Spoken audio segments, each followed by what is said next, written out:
Sandwazi kaNkulunkulu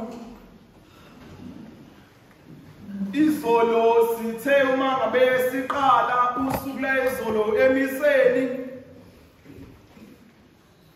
sasesithatha isinqumo sokuba sizothi uma ngabe sikhulekele abanye silethe abanye uNkulunkulu ebese thina sithi ukuyimisa kancane indaba yethu silethe labo abathe uma ngabe bezwa ukuthi siyengome base bethi bofika ungikhulekele bathe uma ngabe bezwa ukuthi siyengome ngenxa yokholo abanalo base bethi uzungibike nami kuMariya intombi engcwele. Kepha-ke sithandwazi kaNkulunkulu ngithanda ukuyishintsha kancane le ndaba sisuke-ke manje kwabanye abantu ebese sibuya siza kuthina uqobo.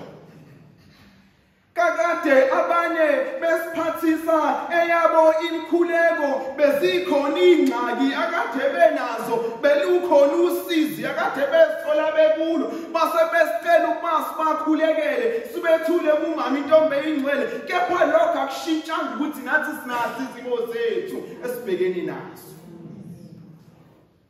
Ngithanda-ke manje ukuba sithi ukuzindla kancane ngokuzibheka thina uqobo kokubheka impilo zethu uqobo ukuthi thina sibibi. Siyezwa-ke indaba yokuba uJesu kuyenzeka ngelinye ilanga uyathuma abantu abazohamba beyofakaza ngevangeli. Kuthiwa uyathuma abangama-70. Kepha wenza into eyisimanga uJesu lokhu.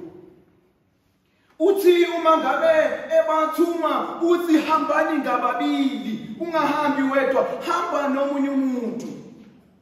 Kungazuthi uJesu uma ngabe bakhetha ethi bahambe ngababili uyaqonda ukuthi ngiyazi ukuthi la uyakhona uyofika ubhekane neyinkinga. Ngakho-ke hamba nomunye okuzothi uma ngabe amadola akhe engasavumi ebese kuphakamisa. Kungazuthi uJesu uthi ngiyaqonda ukuthi la uyakhona kuzoba khona ama-challenges, la uyakhona kuzokuba khona iy'ngqinamba. Ngakho-ke hamba nomunye umuntu ozokwazi ukuthi akusapothe kweyakhe indlela. Mhlawumbe abantu bakaNkulunkulu uma ngabe sizozibheka thina uqobo, ukhona yini loyo muntu kweyakho impilo uhamba nje emhlabeni oyi-support system yakho? Ukhona yini loyo muntu wena uqobo oyi-support system yakhe? Kade ngifuna uma ngabe sizozindla ngathi sibheke izinto ezenziwa kuthina ebese nathi sibheke izinto esizenza kwabanye abantu. Ukhona yini oyi-support system ohambisana nawe ukuthi nala izimo seyishubile iy'nyembezi zigcwele amehlo uwazi ukuthi uma ngaye kumama usibanibani ngaye kusibanibani indawo yami esafe le ngizokwazi ukuthi ngikhiphe iy'nyembezi ngikhale. Unaye yini umuntu onjalo? Ukhona yini umuntu onjalo ozokwazi ukuthi wena kuthembe ngento enjalo? Wena kwesakho isimo umi kanjani? Ukhona yini loyo muntu ukuthi uma ngabe izimo sezikunethile ungasazi uzothathana uhlanganise nani ebese kuye emqondweni wakho ukuthi hey ukhona umama usibanibani ukhona ubaba usibanibani mangakhuluma nalonke lolu sizi liyakuphela. Mhlawumbe kwesinye isikhathi sesinale inkinga yezimo esibhekana nazo, o-depression kanye nazo zonke izimo esibhekana nazo ngenxa yokuthi asisanabo abantu esizobathemba esizokhuluma nabo. Kunabantu umuntu umbonehleka emamatheka kungazi ukuthi yonke into empilweni yakhe ihamba kahle kanti ngaphakathi enhlizweni ulimele ufile ukuswela umuntu azokhalakela. Kepha abantu bakaNkulunkulu esikhathini samanje akuve kuba nzima ukuthola umuntu ozokhala kuyena noma omunye umuntu uthi azokhala kuwena ngoba sesiphile esikhathini la ungotshela umuntu manje isimo obhekene naso kusasa ntambama sizobe sesithola umhlaba wonke.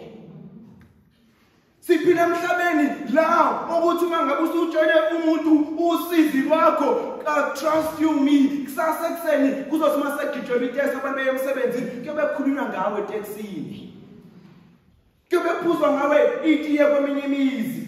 Mhlawumbe yingakho sizithola sikuleso simo manje. Mhlawumbe bebiza ukubamba ngabe sikule nkonzo uzibheka wena uqobo ake uzibheka ukuthi mina lolu usizo enginalo kweyami inhliziyo inhliziyo mina lolu unqamleze enginalo engilithwele ukhona yini umuntu engiye ngimbize ukuthi mfowethu sekuyabheda ke ungithwalise. uJesu usivezela umqondo wokuthi la emhlabeni awusoze waba umuntu ophila yedwa. Awusoze waba umuntu ophila yedwa ongabambisani namuntu. Yazi umuntu kaNkulunkulu kuyafika isikhathi la usizi kungazuthi libheke wena kuphela. Kuyafika lesikhathi la kungazuthi emhlabeni wonke jikelele uwena kuphela ongazuthi uzothathana uhlanganise nani uqhubekile emphefumulweni. Mhlawumbe kwesinye isikhathi usukungadingi nje izinto eziningi, usungadingi umuntu ozokusiza ngezinto eziningi, mhlawumbe usukudinga into eyodwa nje, umuntu ozofika ukhulume naye ebese kuthwalisa. Ukhona yini umuntu okuthwalisayo? Ukhona yini wena umuntu omthwalisayo? Noma abantu abasakuthembi ngeindaba zabo ngoba bazothi bangakutshela, bazothi bephuma nje esicabheni usalwe ibhadla zakhona le endlini indaba ukuthi umbone nje ube la akanakho ngisho nokudla endlini yakho bese zosahala ekhaya. Awuzibheke wena uqobo. Awuzibheke wena uqobo. Unaye umuntu ohambisana naye babehamba ngababili, kepha ke ukhona yini umuntu othi mina ngifuna ukuhambisana nawe, ngizothembela kuwena noma bonke abantu sebeyahlehla kuwena, kuyazi ukuthi indaba ihlali kuwena. Ngiye ngibone ke la ngiqhamuka khona ngokuzalwa. Kunemigaqo ke thize engenalo itiye linothule nedust. Into engiyenzeke kuye kuthi uma ngabe imoto ihambile kule ndawo enothuli enedust, siyazi ke bazongifakazela abanezimoto noma ngenayo mina kodwa ngiye ngibone. Kuyehlale idust emuva emotweni ewindini ngithi. Kuyehlala idust. Kwenza kanjani uma ngabe sihlalile idust kuleyo moto? Kuye kube khona isikhathi la ingane mangabe seyivukwe uganga ebese zibhala imoto emuva, please wash me. Agithi kwesinye isikhathi ukuthi uyishile imoto yakho uthi uyabuya hayi sibhaliwe please wash me. Kakade abantu bakaNkulunkulu esikhathini esiphila kusona manje la sibizo kuba sihambe ngababili, ziyefika ikhathi la uzohlalwa khona uthuli lasemhlabeni. Ziyefika ikhathi la uzohlala khona uthulilwe inkinga, mhlawumbe udinga umuntu ongezokubhala please wash me, abukise ngosizi lwakho, kepha umuntu ozokhuluma naye ebese kuthwalisa usizi lwakho. Mhlawumbe kunabantu abazoza kuwena nezimoto zabo seyingcolile, inhliziyo zabo zithwele usizi, befuna ukuzokhala kuwena, bengadingi umuntu uthi ungibhala uthi please wash me. Uyazi imoto yakhe ingcolile, uyazi ukuthi unosizi, uthwele kanganani akasadingi uthwele ubukise ngaye. Kepha abantu bakaNkulunkulu abantu bayakwazi yini ukusithemba ngezimo zabo?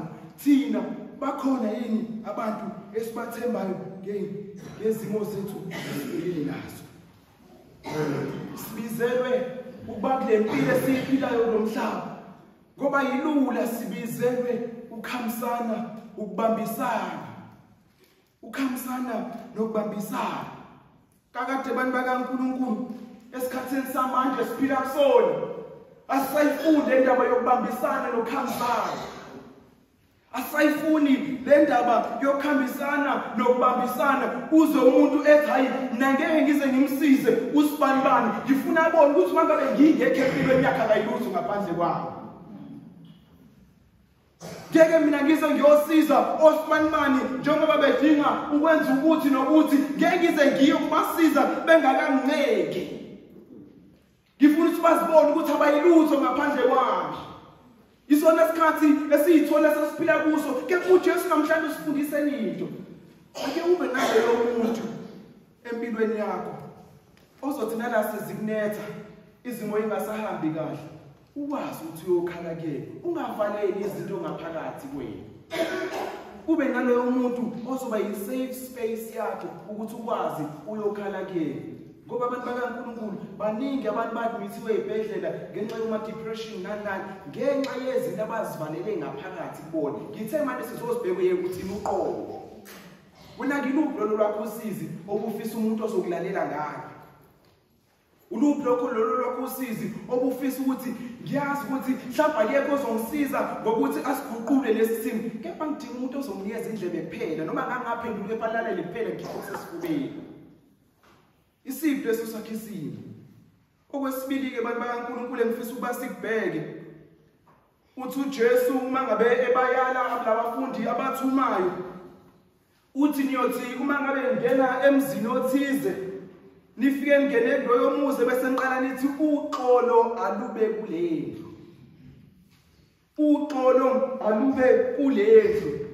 Bantu bakaNkulunkulu ngathi ngiyabona ukuthi amakhaya ethu esivela kona ayi-foundation yezimo zethu, yezimpilo zethu. They shape who we are. Therefore, amakhaya esiqhamuka kona ayi-foundation. Ngakho-ke uJesu uma ngabe ezokhuluma indaba yokuba uxolo alube kulendlu, uthi hayi ake sibuyele kwi-foundation yomsuka kwezimo zethu kube khona uxolo. Eyisiphi? Mhlawumbe abantu bakaNkulunkulu siyesifuleke ukuthi ake kushintshe ukuthi nokuthi. Ake sishintshe-ke manje esingasakhulile ukuthi akushintshe ukuthi nokuthi asishintshe-ke manje umsuka, i-foundation yalezo zimo. Akushintshe manje umsuka ne-foundation yalezo zimo. Yebo kunabantu abazobe bethi nginenkinga ye-depression noma ngilala ebusuku sengilala ngamaphilisi. Ngicela singikhulekele ukuthi iphele le depression. No, mhlawumbe bekubiza ukuba sibheke sibuyele emuva ekhaya kwi-foundation. Yini ebanga leyo depression? Mhlawumbe izoba ngokuthi akusenayo umuntu ozokhuluma naye to voice out izinto ozizwayo wena ngaphakathi kwena. Kepha-ke uma ngabe sizophinde siyiguqule le ndaba sibheke amakhaya-ke uqobo lwawo ezivela kuwona. Lukhona yini uxolo emakhaya ezivela kuwona? Kukhona yini ukuthula emakhaya ezivela kuwona? Sesiphila esikhathini esinzima la emakhaya sithi siwumndeni simunye, kepha emndenini owodwa kuphekwa amabhodwe ahlukene, oyedwa upheka leyo, oyedwa upheka le. Alukho uxolo emakhaya ezivela kuwona kamanye awo. Kepha-ke inkinga ekeyenzeke ngenxa yokuthi amakhaya ayi-foundation yethu, they shape who we are. Therefore uma ngabe sesiphuma siphumele emakhaya siya ngaphandle ngenxa yokuthi vele uxolo alukho ekhaya, alukho la mhlala khona. Ngithi noma sengiya ngaphandle ngifuna ukubona nabanye abantu bexabana ngaphandle ngoba vele la qhamuka khona alukho uxolo. Yonke into engiyithintayo mina sengifuna ukubhidliza ngoba vele nasekhaya engiqhamuka kulona alukho uxolo, alukho ukuthula. Ake sibheke amakhaya esiqhamuka kuwona abantu bakaNkulunkulu. Sinalo yini uxolo emakhaya esivela kuwona? Kukhona yini ukuthula emakhaya esivela kuwona? Ngoba uma ngabe singenakho ukuthula, singenalo uxolo emakhaya esivela kuwona kwi-foundation yethu, lokho kuxokozela okhona emakhaya yilabo sizobona khona umuntu esekuthatha ekulethe ebandleni. Lokho kuxokozela okhona emakhaya ingxabano sizobona umuntu esekuthatha ekulethe emhlanganweni akona. Sizobona umuntu esekuthatha ekulethe emsebenzini la ephila khona. Kuyazi ukuthi uma ngabe kukhona wena showcase khona bazoxabana la. Ngenxa yokuthi vele nasekhaya azange lize libe khona lolo xolo. Kepha-ke abantu bakaNkulunkulu uma lingekho uxolo emakhaya sizokwazi kanjani ukuba mangabe siphumela ngaphandle sifike sitshale lolo xolo nokuthula emhlabeni esiphila kuwo?